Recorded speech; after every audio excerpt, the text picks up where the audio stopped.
যদি সরকার গঠন করে দাঁড়িপাল্লা তাহলে কিন্তু আওয়ামী লীগ আজীবনের ভিতরে দল থাকবে না। হ্যাঁ না ভোট আমরা নাই দিব। যদি দাঁড়িপাল্লা সরকার গঠন করে তাহলে কিন্তু আওয়ামী লীগ আজীবনের জন্য নিষিদ্ধ হয়ে যাবে, দলই থাকবে না। তাহলে হা আর না ভোটে আমরা কিসে ভোট দিব? আমরা নাতে ভোট দিব। যেহেতু আমরা আওয়ামী লীগকে বাঁচানোর চেষ্টায় আছি, আমরা চাচ্ছি তারা টিকে যাক। আমরা যদি না ভোট দিই তাহলে দলটা টিকে যাবে। দলীয় কার্যালয়ে করা বৈঠকে এভাবেই না ভোটের পক্ষে প্রচারণা চালান চুয়াডাঙ্গার দামুড়হুদা উপজেলার জুরানপুর ইউনিয়ন বিএনপির সাধারণ সম্পাদক রুহুল আমিন। তার এই প্রচারণার একটি বক্তব্য সম্প্রতি ভাইরাল হয়েছে সামাজিক যোগাযোগ মাধ্যমে।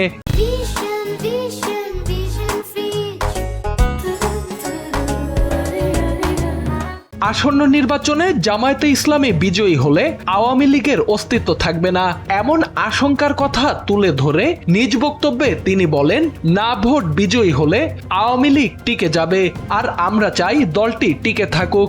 না ভোটের পক্ষে তার এই বক্তব্য সামাজিক যোগাযোগ মাধ্যমে ভাইরাল হলে তা নিয়ে শুরু হয় আলোচনা ও বিতর্ক।